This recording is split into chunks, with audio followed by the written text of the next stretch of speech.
Magandang araw sa inyo mga kachis. Ako'y nagagalak na muli kayong makasama sa isang kwento na tiyak magpapaantig sa inyong puso. Ngayon, samahan niyo ako sa isang paglalakbay ng mga salita at damdamin kung saan ang bawat kwento ay may aral na magbibigay inspirasyon. Handa na ba kayo?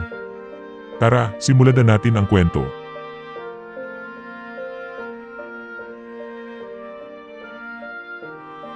Paano nagsimula ang kalungkutan ng tao? Nilikha ng Diyos ang lahat. Nang ginawa ng Diyos ang pinakaunang tao na si Adan, nanirahan siya sa hardin ng Eden kasama ang kanyang asawa na si Eva. Masaya silang dalawa, masunurin sa utos ng mahal nating Panginoong Diyos, at masagana sa piling ng mahal nating Panginoong Diyos. Hanggang isang araw.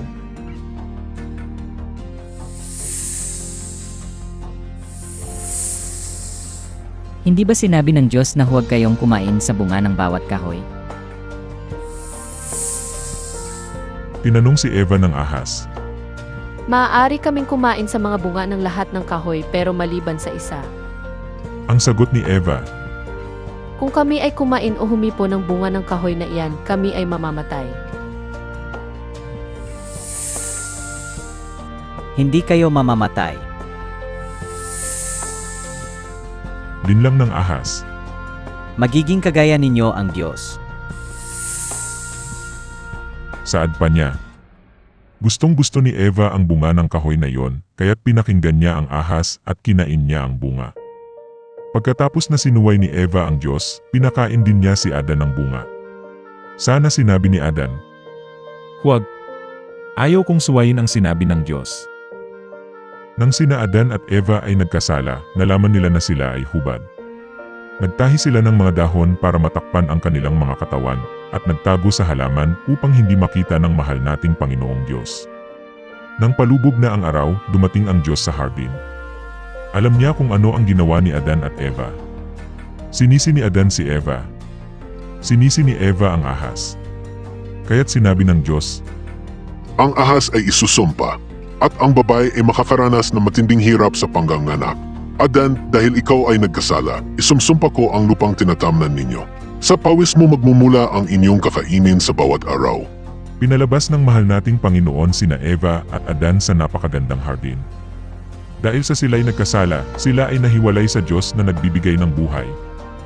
Gumawa ang Diyos ng sulo na dumidinggas upang hindi sila makapasok. Ginawan sila ng Diyos ng damit na galing sa balat ng hayop. Saan kaya kinuha ng Diyos ang mga balat ng hayop? Hindi nagtagal, nagkaanak na sila Adan at Eva. Ang panganay, si Cain, ay naging magsasaka. Ang pangalawang anak, si Abel, ay tagapangalaga ng mga tupa. Isang araw, nagdala si Cain ng mga gulay bilang handog niya sa Diyos. Si Abel naman ay nagdala ng pinakamalusog na tupa bilang kanyang handog sa Diyos. Nasiyahan ang Panginoon sa handog ni Abel.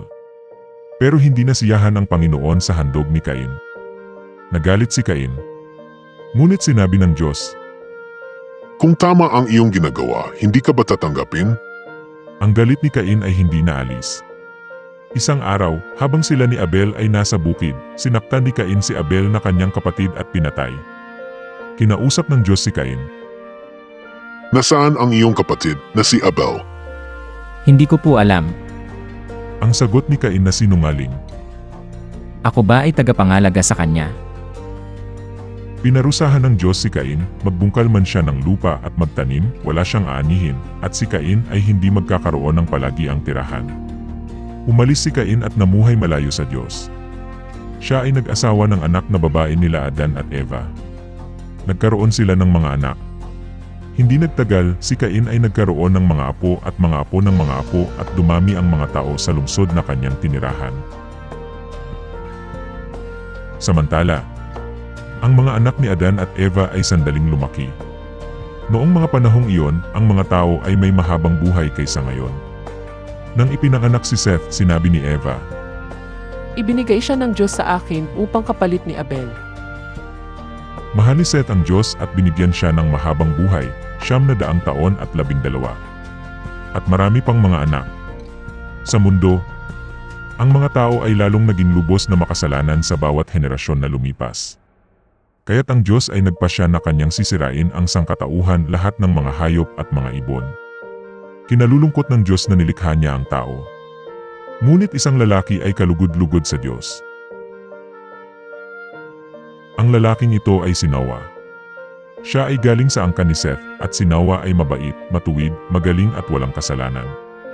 Tinuruan ni Noah ang kanyang 3 anak na lalaki ng ukol sa pagsunod sa Panginoon. Kaya't may balak ang Diyos na gamitin si Noah sa pambihirang paraan. Isang kwentong nagbabalik tanaw sa mga salita ng Diyos mula sa banal na aklat, ang Biblia. Makikita sa Genesis yugto 3-6. Ito nagtuturo sa atin na kahit gaano tayo kabagsak o kalalim ang ating kasalanan, ang pag-ibig, awa, at katapatan ng Diyos ay patuloy na nagpapakita. Sa ating mga pagkatalo, binibigyan tayo ng Diyos ng landas pabalik sa Kanya sa pamamagitan ng pagsisisi, pagsunod, at pagtitiwala sa Kanyang mga pangako. Gaya ng ipinakita niya kay Adan, Eva, Cain, at Noah. Binibigyan tayo ng Diyos ng katiyakan ng Kanyang presensya at plano para sa ating kaligtasan. Naway maging paalala sa atin na tulad ni Noah, maaari tayong magtaglay ng biyaya ng Diyos kung tayo ay maglalakad ng tapat at magtiwala sa Kanyang mga pangako. Please click the subscribe button para sa marami pang kwento. At please like, share and click the notification bell. Maraming po salamat sa pakikinig mga ka-cheese.